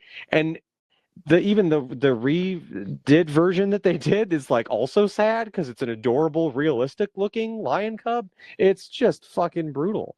So yeah, it's an easy one to pick. Everyone cites it, everyone says it's sad. But that's what does it. Does it make it worse, Nick? When you realize later in the movie, when Scar is talking in the cave and he picks up the skull, they say that's Mufasa's or whatever. Probably Mufasa's head. Yeah, I've seen those theories. Yeah, and again, it's really not. It is traumatic, the death of Mufasa, but it is more of the reaction. Simba coming to the realization and not coming to terms at first that he's dead, and then he's made to think it's his fault, and like it's just it's horrible. It really is fucked. Simba's probably an idiot. What's that? We probably just take the realization that Simba's probably just an idiot. Yeah, but it's like I said, it's an easy layup. But yeah, definitely to this day. Just the other day, the newer version of it was on, and it was on while we were at the table, and we just finished dinner, and Robin always makes fun. She goes, "Oh, here it comes. Your dad's gonna cry." And I'm like, "Yeah, haha." I'm watching it, and it started, and he's doing the whole dad wake up thing, and I'm like, "Fuck that!" I get up and I had to walk out of the room. It's like, "Fuck this! I can't do this." Like it's too fucking sad. It's every time. I've seen that movie so many times. It's every single time it hits the same. So, anyway, Brian, what makes you cry? That's a good one. Well, one of the most shocking deaths also in television history at the time was incredibly shocking and generated a lot of upset viewers that even wrote letters to the producers and everything else here. But yeah, they definitely wanted to send a message, and they certainly did. So a very funny character on the show MASH, Colonel Henry Blake, played by McLean Stevenson. Now, McLean Stevenson was an actor, wanted to leave the show and do something else, and they decided to kill him.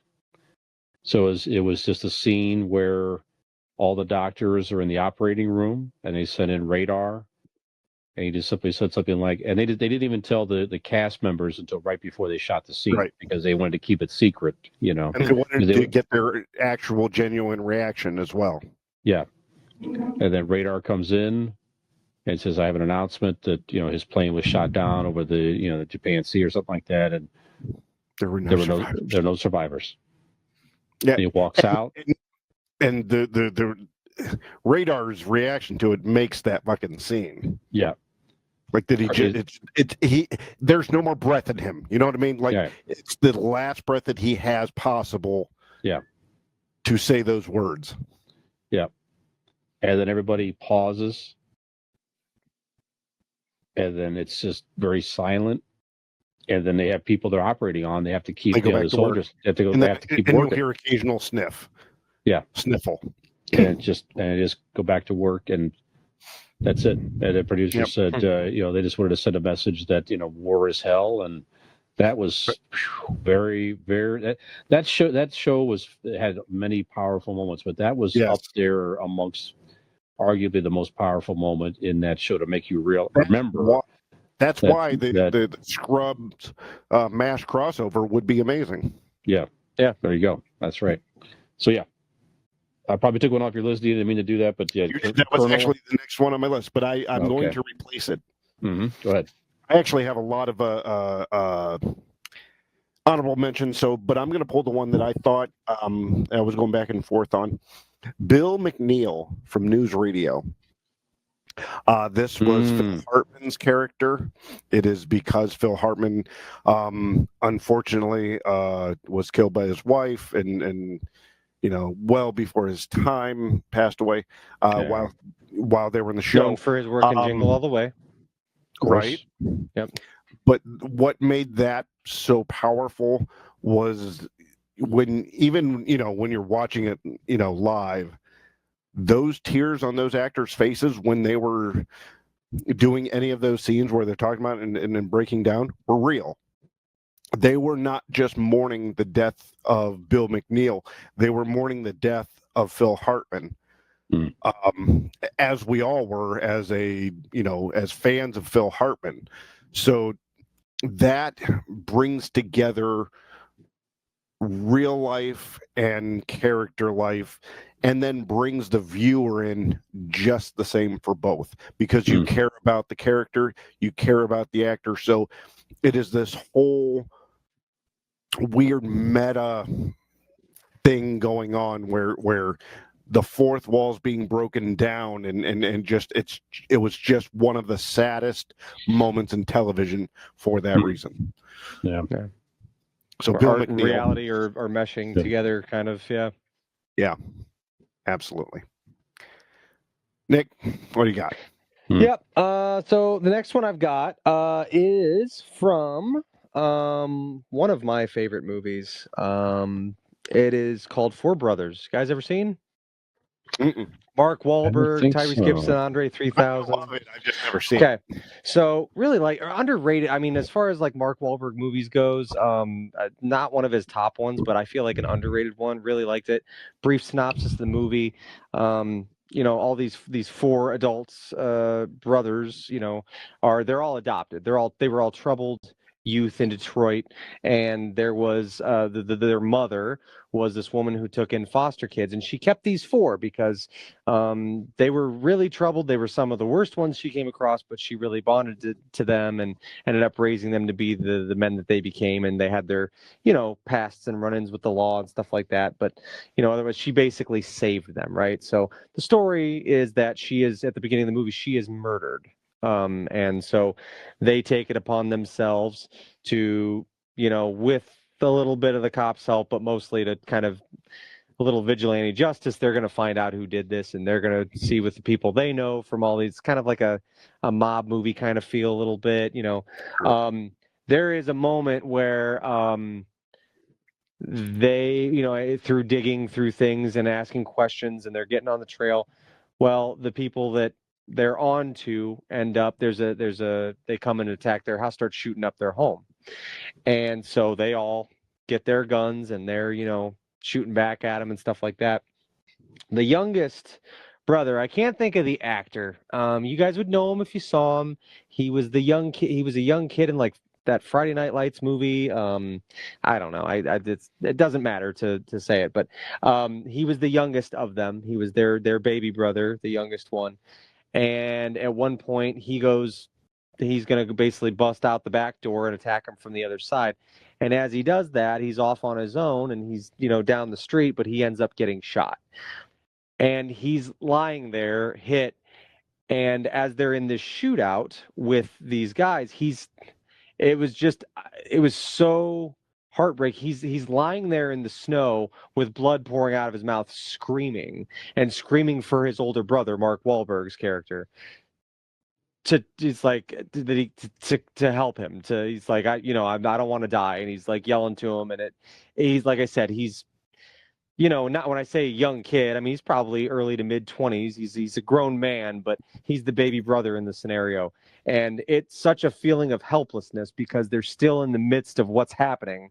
They know that he's over there screaming and dying, and he's right there, but they can't get to him, and he's yelling for his older brother to come like help him, and it was just a heartbreaking scene. So I absolutely love that movie. I would recommend it to anybody. It's a really great movie. But yeah, four brothers, Cracker Jack's death and their baby brother Jack's death, and that is one that always just kind of stuck with me. And that acting was really well done. So, Four Brothers. Brian, you're good. up, sir. Make me feel. I still watch this movie at least once a year, typically around the 4th of July these days. It's kind of a weird patriotic movie. Rocky IV, the death of Apollo Creed in that movie. So shocking, really unnecessary. And Stallone said if he could really do the movie all over again, he probably wouldn't have killed him. There really wasn't a reason to kill him. They could have put him. You could have put him in a coma. Yeah, you put him in a coma, put him in a chair or something like that. Yeah, but is he a part of the Rocky multiverse? Could he maybe like come back in some way or a different variant? That would be great. Well, his son did in the Creed movies. Yeah. So played by the great Carl Weathers, who was. You know what? I never finished watching those. I watched the first. Watch them. One or two. Did I watch the second? Because I wanted to watch the third. Because Jonathan Majors was in it, and I started. I watched the first one and I loved it, and I think I watched the first two. I think I just did the third. Anyway, the third's good. Jonathan Majors. It's good. I missed the third also. Yeah, Jonathan Majors is a good villain in that. Yeah, in that movie. So yeah, definitely watch that. It has a realistic feel to it. So mad. I know. I hear, by the way, we're on a tangent, but I hear the rumor is that he will come back as Kang to fight Dr. Doom in the next. They'll lose, but that's rumors right now that it will come back at least to kind of close out that character. I don't know if it's true or not. But I forgave Kanye for things. I'll forgive him. Sure. Yeah. Sure. Yeah. If the art is good enough, I don't care. No, that's right. No, but it's very the artist from the art. That's it. That's it. But yeah, just very sad, tragic getting Apollo Creed. Unnecessary, but still, every time I watch it, you know it's coming. It's still tragic and sad nonetheless. So there you go. Yeah. All right. Well, my next one, I don't know if you guys saw it in the 90s, but NYPD Blue was a cop drama set in New York, and they were cops. What's that? Cops. You said you had and I said cops. Yes, Never cops. Well, Jimmy Smits. Played Bobby Simone. He was leaving the show, and I mean, I guess there wasn't the internet, or at least it wasn't that big back then. But you didn't know that he was leaving, right? Unless you were like inside TV back then. So like for him to like in one episode, it wasn't again. It's kind of like that Buffy the Vampire Slayer. He didn't get shot, or anything like that. He actually, in the beginning of one of the mid-season, wasn't even the finale, he started like getting dizzy and stuff in the beginning episode. By the end, he's laying in a hospital bed, and he just died from whatever illness that he had within the one episode. And just again, this goes to the performance of the people around him, because and the actor, don't get me wrong, because like it was still like him very weak, and like just there's something about the strong cop, grown man sitting in this hospital bed with just that single tear running down because he's lying back, so it's running down the side of his face. and taking that last breath, and just his wife there next to him, just a very powerful, unexpected. I love that show. I was a huge fan of it as a teenager, and that definitely. I think that episode I always state as my number one, because of like my age and unexpected, and the performance, and like it hit me different. Like I will always remember sitting in my room watching that episode, just gobsmacked. I was floored, and it was the first thing that like TV show, movie, whatever, that I remember crying to out of sadness. I was alone, just sit there, and it wasn't even like, oh, this is getting sad, I'm getting teared up. Like, I didn't realize that I was crying until the tears were coming down my face as a teenage boy sitting in my room watching NYPD Blue. So Bobby Simone, played by Jimmy Smits, is the next on my list. Yeah. You tell teenage Dean I'm sorry for his loss. I feel for that little fella. I'll let him know. Thank you. For my next one, I got a good one here for you. Mr. John Coffey, played by the incredible Michael Clark Duncan in The Green Mile. Yes. John Coffey's death is obviously the whole thing is just a lead up to the sad end of John Coffey, unfortunately. Wrongly accused man of murder of two young girls. I don't think I'm going to give people many spoilers about The Green Mile. I think it came out in like 1998 or something, or whatever, 99, 2000, somewhere around there. Fantastic movie. Tom Hanks is the lead. It's a great movie. But yeah, man, it's just it's one of those, obviously he comes in as this massive beast of a man, and he's just a sweet man, and just helpful and loving and gentle and kind, and all throughout, no matter what. And it's just it's a very slow lead up, and you kind of hold out hope that like it's going to work out, or it just doesn't. Is the character slow? Like, isn't he kind of like has almost a child's mentality? Yeah, he is. So which makes it a little harder because he doesn't quite understand.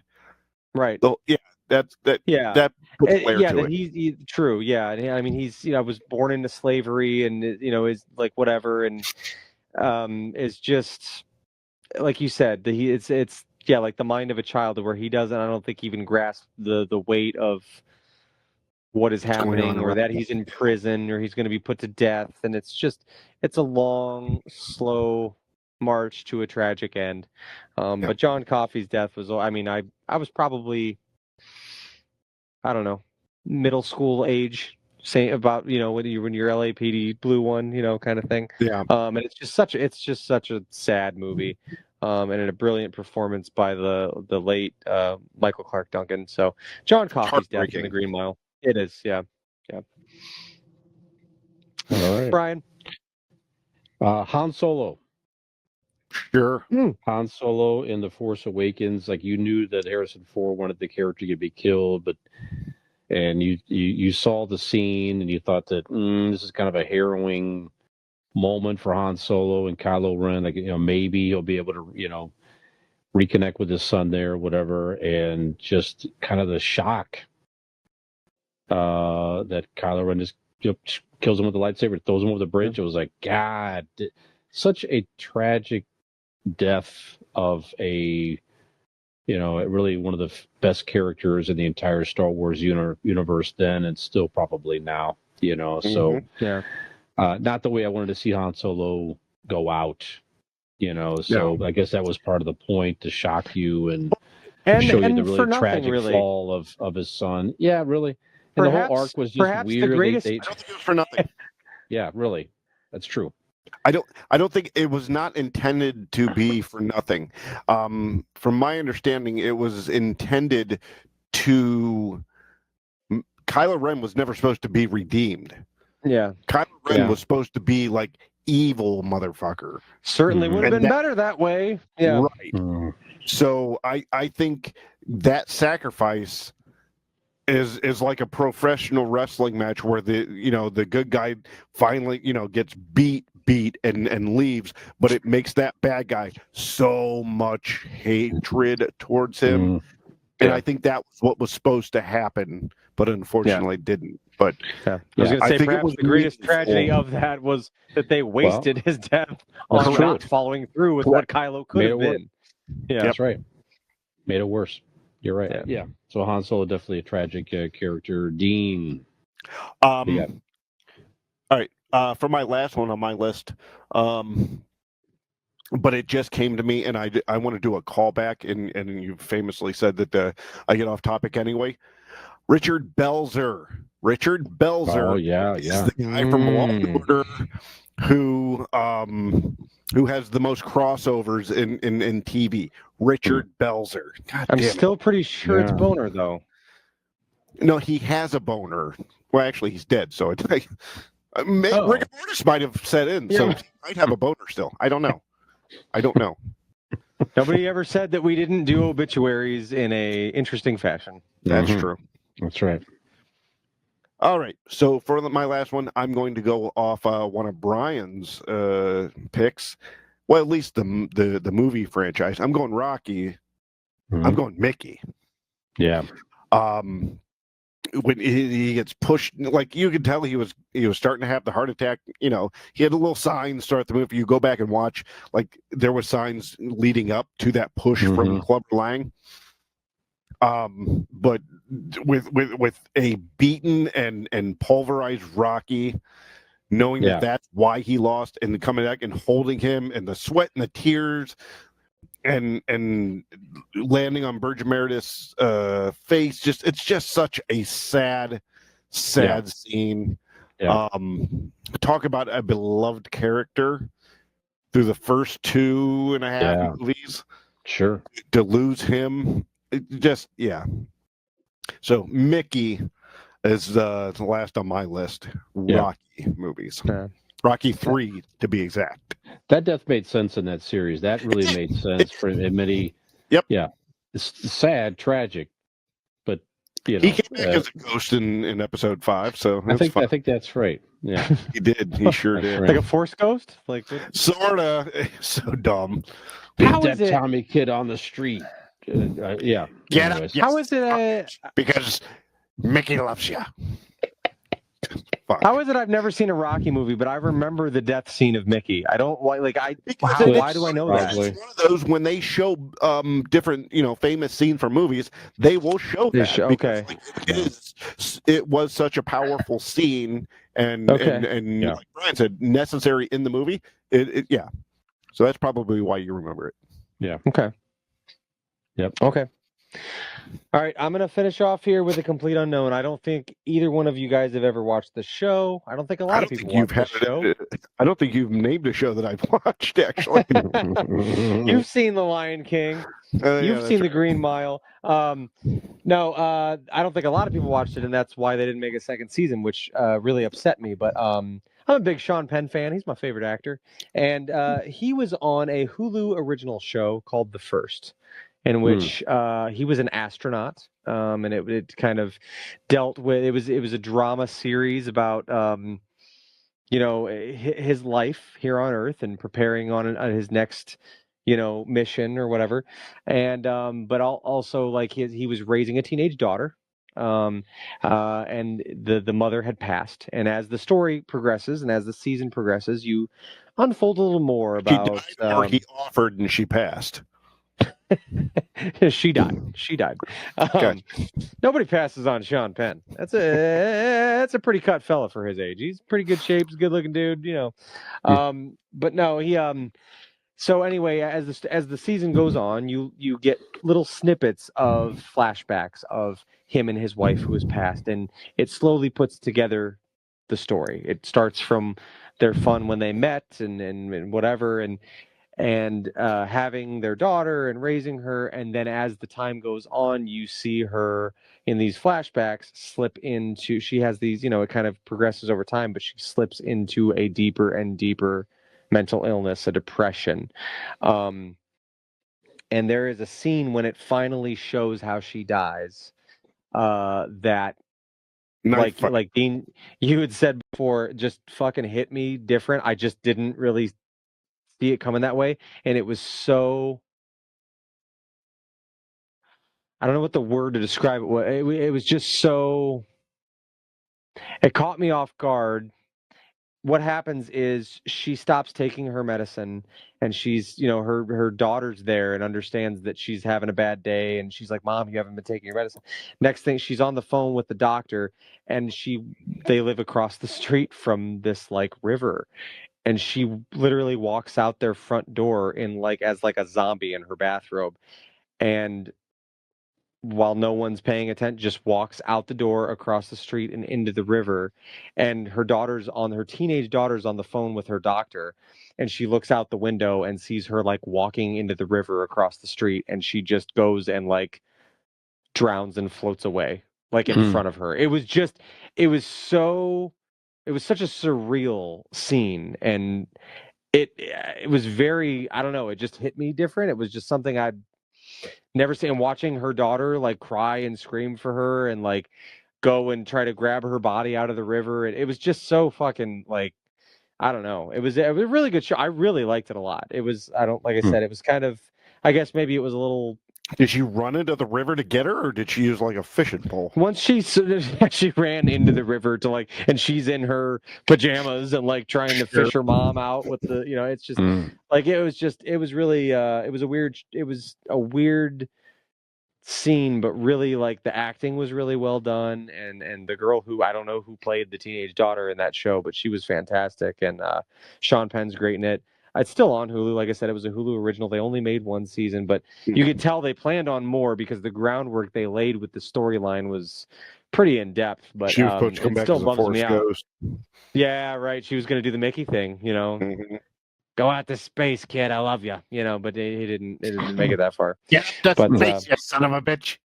Because Mickey loves you.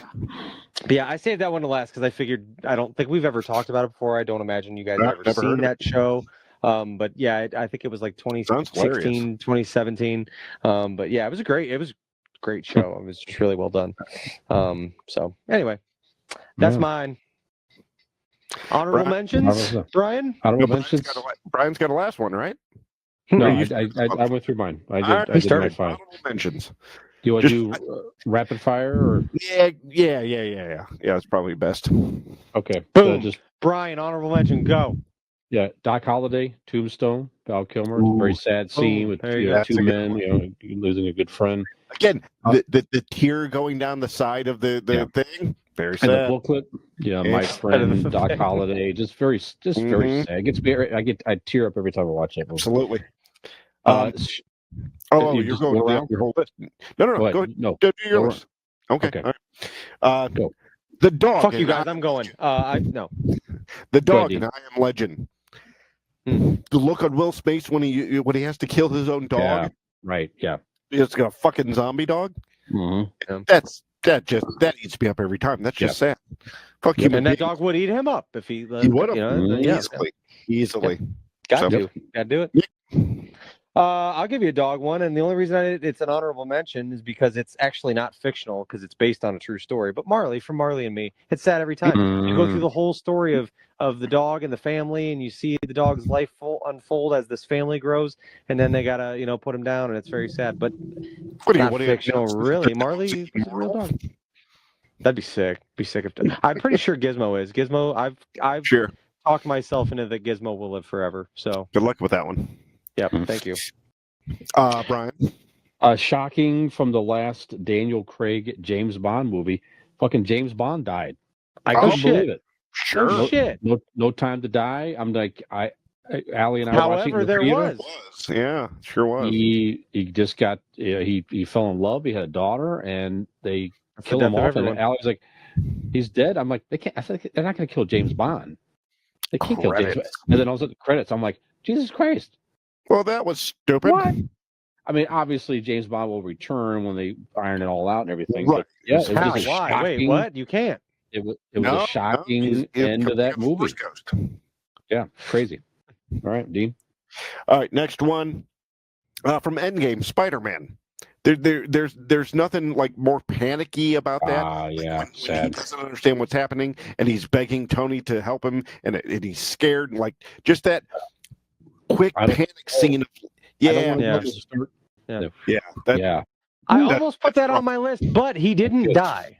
He didn't.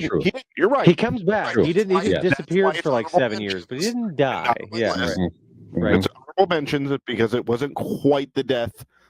Sure. Death. Right. Yep. Nikolai. I'll give you a Spidey one. Aunt May in the final Spider-Man. I couldn't believe they did that. Yeah. And it made me so sad That was because shocking. Aunt May by Marissa Tomei is just so hot, and it made me so sad to see someone so hot die like that. Yeah, it's so always fucking hot. It's so sad. I hate to see hot die. Yeah, right. But no, it was. I remember we all went to that together, and I remember sitting in the theater and being like, "She can't. They're not going to do that. They can't kill. They're not reaching over they can't." and I'm like, catching your tears. The fucking credits or not credits, but I mean, the scene fades out. I'm like, they fucking killed Aunt May. They filmed hot. They killed hot ass Marissa Tomei Aunt May. Ridiculous. So bullshit. There you go. Brian, change it up. One of the few movies that I can recall ever seeing that within, me and many people, I'm sure, cried within the first 10 minutes of the movie because of the opening story that they portrayed of the main characters, the wife from Up. Remember that scene? Oh, There's yeah, like sure. the whole, it portrays right the out happy. the gate, yeah. It's just like, oh, it's a happy story, and then she dies. I'm like, Jesus Christ! Yeah, uncomfortable for What? everybody. Buckle right the fuck away. It's so sad. Yeah, and it really hits you in the feels right from the start. Yep. You know, the guy's a whole dick for the rest of the movie and makes you forget about all the well, you sad understand. My Ellie, she always wanted to go to Paradise Falls. Fucking Ellie! Oh my god, it's fucking terrible. Yeah. Yeah, there you go. She created so much loving care in your heart enough to you be an asshole to everybody after she died. Yeah, that's what she would have wanted. You prick. Well, it would make you angry. I wanted that maybe. Anyways, him to crash the house into the fucking ocean. Fuck him. All right, so It's weird that you hate him for that when that's you and you didn't even lose anybody. That's weird. Do you know how I feel about myself? We've come over to your house many times, and you've had several balloons tied to the top of the house, trying to get it to fly away. I'm getting the fuck out of here. Fucking can't wait. All right, my next one, Thomas J. from My Girl. Macaulay Culkin when he died from the fucking bee stings. The bees. So afraid of bees as a child because I thought that would be me. Oh my God, it's the bees. No, the sad part was her coming out and like, I mean, she was obviously in shock and distress. Coming out. I missed that part of the movie. Well, no. She came to the funeral and like he has to wear his glasses. He has to wear his glasses. Like that scene of like her yelling that he needs his glasses and just that's It's very heartbreaking. Simba Mufasa-esque. It's the aftermath of the death that itself. puts that pit in your stomach. So Thomas J. My Girl. Yeah. Nikolai? My last honorable mention. You guys know I'm gonna say it. You know it hits my feels. We're close. We talk about this type of shit. Mm-hmm. The fucking Bantha beheading, the plush Bantha beheading from the Star Wars Holiday Special. Oh my God! Like, how deep into my heart do you have to reach to rip it the fuck out with that little? And again, it's the aftermath. It's the heartbreak of little Chompy or whatever the fuck his name is. Gummy, Chompy, Bucky. What's his name? Little Chewy. Philip Morris, actually. No. Little gingivitis, I think it's called. The hardest part about it was like you're already like worked up from seeing Wookiee porn, and then they put that on you as a I'm going through all the phases of life. I'm trying to fuck now. I'm dealing with death. Like now, what the fuck? And now B. Arthur's fucking pouring shit into a guy's head. I don't even know what the fuck is up and down. Yeah. Nope. Like my, you know, from Wookiee porn to the beheading to B. Arthur, my dick goes like this to this to this. Like all in one movie. It's very looks very, like a goddamn protractor. Yeah, it's strange. So yeah, that's it for me. boys. That's it. Explained as pro. Anyway, thank you. One more, Luke Skywalker. I thought that the probably Unnecessary. of all the main character deaths, his was probably, they tried to at least make it more meaningful. He was definitely trying to save people and everything. It's just not the way I envisioned Luke Skywalker going out. No. Nor did Mark Hamill, of course, who played the character. But I just wanted something more from that. Yep. I don't know. So just Like I've said, how they did it was not the best. It was better than the other two, I think, maybe, but I don't know. Just they could have done a lot better job. More justice for Luke Skywalker dying. What else could you have done? It was a CGI because the actress actually died. Like, they did the best they could. Well, they did more than they needed to. Right. Yeah, they could have done the best. They did more. Yeah, it's just Yeah. I don't know. They really fumbled it all three. Yeah. Court. I in my mind have come to terms with, in my reality, to make myself okay with it, the whole story ends at episode 6. It ends at Return of the Jedi. I pretend the other 3 do never fucking happen. They are a fever dream. They are not a part of my Star Wars story, and that is the only way I can continue to enjoy it. Because I need none of the other shit to happen. Yeah, in my head, it's just ridiculous. Given the idea that Princess Leia was CGI'd anyways, how great would it have been if she just was standing there like a tiger out of fucking nowhere, comes in and just pounces on her and kills her? Space tiger. Space tiger. Yeah. Oh, like the one from He-Man. Fucking Battle Cat. Yeah, Battle Cat. Yeah. That'd be cool. Remember that lost flight from the airline a few years ago? The India. It was a space cat, space tigers, I think. Mm-hmm. Yeah. Well, I think that's actually scientifically proven at this point. I'm pretty sure I've seen pictures online. Yeah. Mm-hmm. Whether or not they're AI, I don't know. It all ties back to Bob Uecker somehow. That's right. That's right. Mr. Baseball. Mr. Baseball. Mr. Space Cat. Yep. All right. I have a bunch of honorable mentions, but I think we're we good. We don't have time for that, Mrs. Baseball. It's time to wrap up the show. That's right. The one, actually, the one that I will bring up real quick, and we can touch on it. Actually, I didn't hear it written down. It actually popped into my head as we were doing this. How uncomfortable is the death scene in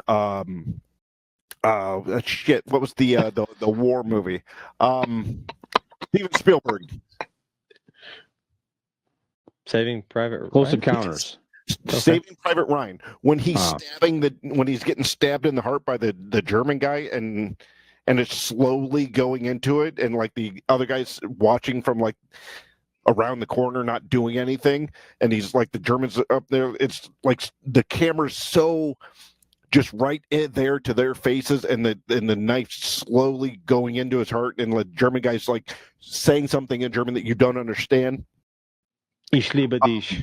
Dude, yeah, that's a rough one to see. I don't know if you guys. I love you.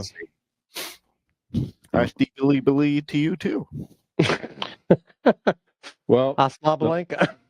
All right, that's the most tragic death of all. Is the most tragic death of all. Yeah, that's right. This show, or at least is the end of this particular episode, ladies and gentlemen. Yes. Mm-hmm. Yeah. Nick, can you take us out, please, if you don't mind? Yes, I will. So, as some of our fictional characters have died, so has this episode of Convincing Idiots, which was 224. I'll tell you what is not dead, though, and that is your dreams. That's right. Your dreams. I mean, of course, the one including you on an electric bike. That's not dead. It's a brand new year full of possibilities and so many opportunities for you to get an electric bike. Where, you might ask? Well, of course, it's our friends at RPM Bike Shop, located in Carrollton, Ohio. If you don't believe me, you can go to their website and see pictures of their fantastic electrical bikes. That would be rpmbikeshop.com, or maybe you're watching us on YouTube. Conveniently go to that search bar up over our heads and type in RPM Bike Shop. They're the ones in Carrollton, Ohio. Check out their bikes. Put yourself on one. Give them a call today, 330-808-7792. And don't let your dream of being on an electric bike die today or anytime soon. However, one thing that is going to die and draw to a close as episode 224 of Convincing Idiots. So be sure to support the show in all the ways that you can, and the easiest way to do so is by going to all of our social media accounts and being sure to like and subscribe and all that good stuff. Interact with us in any way that you feel appropriate. You can find links to all of those on our link tree, so Google Convincing Idiots Linktree, that's Lankree, or you can go to our website, convincingidiots.wordpress.com. So, for another fantastical episode of Convincing Idiots, let's put this bitch in the grave. I'm Millennial Nick. I'm Centennial Dean. Gen X Brian. Have we convinced you to kill your time with us next week? Ooh.